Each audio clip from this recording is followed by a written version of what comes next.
Assalamu alaikum wa rahmatullah wa barakatuh. Bonjour et bienvenue dans notre rendez-vous hebdomadaire. Nous sommes au mois de juin.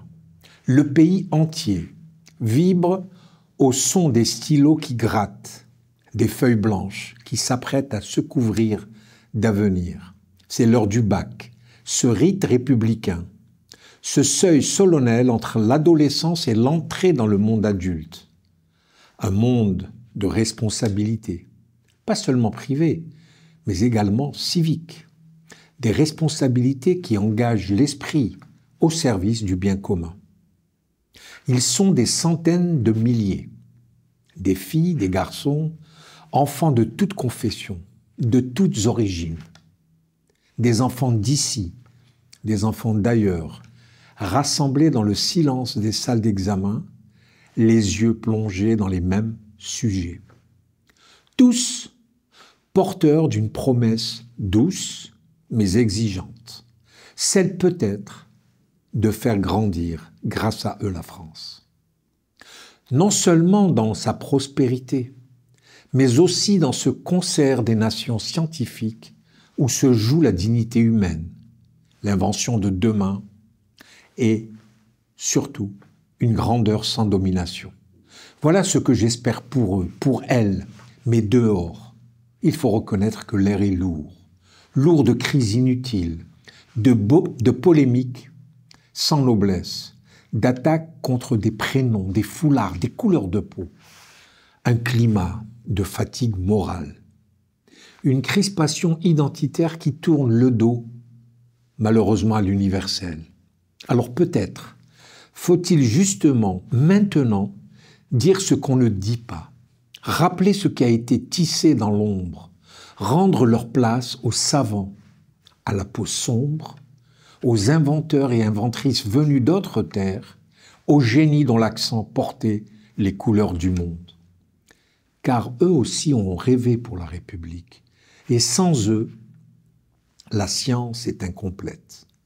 On n'a même pas besoin de remonter à Cordoue, la savante, ou à Tombouctou, l'étoilée. Les 2 derniers siècles suffisent. Leurs noms sont là, éclatants, mais tenus à distance des vitrines officielles. Il existe une géométrie de l'effacement, non pas tracée à la craie, mais plutôt au silex, gravée dans la pierre dure des manuels scolaires. On y récite une science blanche, polie, désinfectée. On y apprend que Newton, Edison, Pasteur et Einstein ont bâti le monde moderne. Mais où sont les autres? Qui a volé la foudre de Granville-Hood? Qui a noyé le cri de Sarah Bone dans les vapeurs des salons empesés d'Europe? Pourquoi dans les temples froids de la science, les visages noirs, bruns, métissés, sont-ils tenus à l'écart des éloges? Et pourtant, ils étaient là, bien là. Ils ont inventé, révélé, transformé.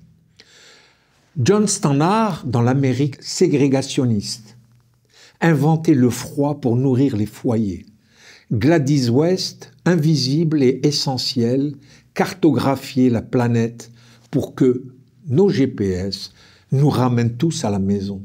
Ahmed Zewail parlait à la molécule comme d'autres parlent au vent, et le temps s'est plié à sa parole. Rachid Yazami a donné au monde les batteries modernes. Le monde a pris, mais malheureusement n'a pas remercié. Et dans les manuels, presque rien, une note en bas de page, un murmure au fond de l'oubli. Ce n'est pas de l'ignorance, c'est une véritable stratégie. Un sabotage de la mémoire. Les noms noirs, les noms arabes, les noms de souk, de sable et de savane, on les relègue. Et là, la République des Lumières trahit la vérité. Car une science, sans eux, c'est une science borgne. Et sans elle, une moitié d'univers.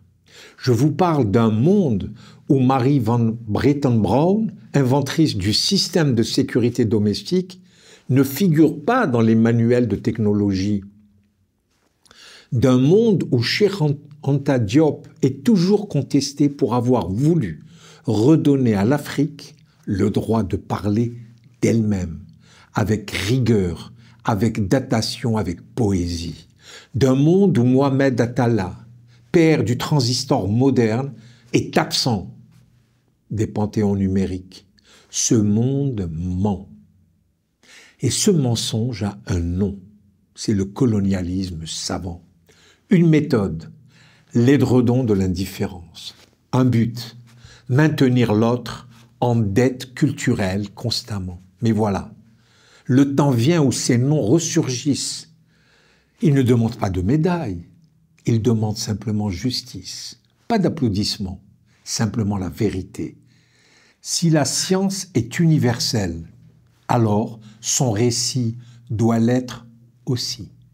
Et si l'on enseigne Galilée, alors il faut également citer Ali Javan, Hayat Sandi, Walter Hawkins, Patricia Bath, Philippe Emeagwali et tant d'autres et tant d'autres.